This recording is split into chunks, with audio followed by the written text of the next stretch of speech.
Hello, নমস্কার সবাইকে। কেমন আছেন সবাই? তো গতকাল আমার জায়ের মেয়ের কর্ণছেদনের অনুষ্ঠান হয়েছিল। তো আমি চেষ্টা করেছিলাম আপনাদের জন্য কিছু ক্লিপ নেওয়ার। তো এখানে ভিডিওতে যেটা দেখছেন সেটা হচ্ছে আমাদের ধর্মীয় গুরুরা আসার মানে পূর্ব প্রস্তুতি ছিল। আর এখন যে ভিডিওটা দেখছেন সেটা হচ্ছে আমাদের ধর্মীয় গুরুরা মানে আমাদের বৌদ্ধ ধর্মীয়রা কীভাবে আমরা মানে কি প্রার্থনা করি আমাদের ধর্মীয় গুরুদের সেই দৃশ্য চলমান আছে। মানে আমরা আমাদের প্রার্থনার কাজ সম্পন্ন করতেছিলাম পরিবারের সব আত্মীয় স্বজনকে নিয়ে। তারপরে আমাদের কিছু ধর্মীয় নিয়ম কানুন আছে, যেহেতু আমাদের ধর্মীয় গুরুরা গৃহী থাকেন তাদের সকল কিছুই আমাদের দান করতে হয়। তো আমাদের ধর্মীয় গুরুদের খাবারের পরে এখানে মানে আমাদের ধর্মীয় গুরুদের জন্য যেসব আমাদের দ্রব্য সামগ্রী আমরা দান করার কথা চিন্তা ভাবনা করেছিলাম সেসব জিনিসই আমরা তাদেরকে মানে তাদের হাতস্থ করতেছিলাম, যেটাকে আমরা আমাদের ধর্মীয় ভাষায় গুছিয়ে দেওয়া বলি। তো এখানে সে কাজটাই করা হচ্ছিল। তো তারপরে এই যে সবার খাবার দাওয়ারের আয়োজন চলতেছিল। ধর্মীয় গুরুরা খাওয়ার পরেই কিন্তু আমরা খাওয়া দাওয়া শুরু করি। তো এখানে সবাই মোটামুটি তখন প্রায় খাওয়া দাওয়া শেষের দিকে সবাই খাওয়া দাওয়া করতেছিল। তো খুব সুন্দর একটা দিন কেটেছিল, যদিও ভিডিওগুলো আমি করিনি, আমার ছেলে করে দিয়েছে, মানে আমার বড় দিদির ছোটো ছেলে। তো ও অনেক কিছু মিস করে গেছে, তারপরেও যতটুকু করেছে অ্যাটলিস্ট কি আপনাদেরকে কিছুটা মানে কি আমি দেখাতে পারতেছি এরকমই কিছু। তো এখানে এই সব নিয়মকানুনগুলোই চলছিল। এটা হচ্ছে সকালের পর্ব, মানে প্রথম প্রস্তুতি ছিল এটা আমাদের কর্ণছেদনের। তো এরপরে আরও ইন্টারেস্টিং একটা ভিডিও আসতেছে।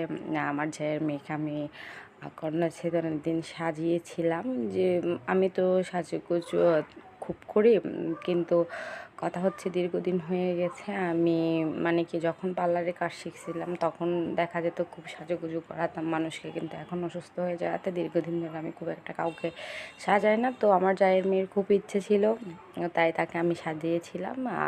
পরবর্তী ভিডিওতে আমি দেখাবো যে আমি তাকে কতটুকু সাজিয়েছি বা কীভাবে সাজিয়েছি, আর আপনারা দেখে জানাবেন যে মানে তাকে দেখে কেমন লাগছে বা আমি কতটুকু তাকে সুন্দর করে সাজাতে পেরেছি। যদিও ওকে আমি সবটুকু আমার নিজের ইচ্ছাতে সাজিয়েছিলাম। মানে আমার চোখে যেরকম চিন্তা ছিল যে আমাদের বড় মেয়েকে এভাবে এই রঙে এইভাবে করে সাজাবো, তো ওভাবে সাজানো হয়েছে। কেন মানে আহামরি কিছু না, যেহেতু ছোট মানুষ, এখনও ছোট, তো ওই ওই চিন্তাটা মাথায় রেখে আমি সাজানোর চেষ্টা করেছি। খুব একটা হয়তো পারফেক্ট না হলেও আমি চেষ্টা করেছি। আর এখানে ওকে সারাদিন না খেয়েছিল আমাদের কান ছেদনের পূর্বে, যতক্ষণ না পর্যন্ত মানে কি কিছু নিয়ম কানুন আছে না হয় ততক্ষণ পর্যন্ত মানে কি খাওয়ানো হয় না। সো এখানে তার খাওয়ানোর পর্ব চলতেছিল। আর তারপরে এখানে আমাদের ধর্মীয় গুরুরা চলে যাচ্ছিল দেখে আমাদের এটাকে আমরা পরিষ্কার দান বলি, ওনাদেরকে সেটা মানে কি ওনাদের হাতস্থ করতেছিলাম। এটাই হলো আমাদের সকালের পর্বের শেষ অংশ। তো এরপরে পরবর্তী অংশ আসবে। আজকের ভিডিওটা অনেকটাই বড় হয়ে গেছে, কিন্তু দেখা যায় কি আমাদের এই ধর্মীয় অনুষ্ঠানগুলো সম্পর্কে অনেকের ধারণা নেই বা জানা নেই, বা যে ফুটা করা হয় তাতে নিয়েই যে এত আয়োজন হয় সেটা অন্যান্য ধর্মে আসলে নেই। তো আমাদের ধর্মেই আছে, যেটাকে আমাদেরকে প্রথম বিয়ে বলা হয় কান ফোটানোকে। তো বিয়েতে যে নিয়মকানুনগুলো থাকে আমাদের দেখা যায় কি কান ফুটানিতেও সেই সব ধরনের নিয়মকানুনগুলো থাকে। তো এগুলো মানে কি পরিপূর্ণ করতে হয়, প্রত্যেকটা জিনিস হাতে ধরে ধরে মানে কি স্টেপ বাই স্টেপ করতে হয়, তাই শেয়ার করলাম আপনাদেরকে দেখানোর। আমি আসলে আমার গলার অবস্থা অনেক খারাপ, আমার গলাটা ফুলে গেছে, ঠান্ডা লাগছে, চেহারাও মানে অবস্থা অনেক খারাপ। তারপরেও আপনাদেরকে কথা দিয়েছিলাম যে চেষ্টা করব আপনাদেরকে কিছু জিনিস তুলে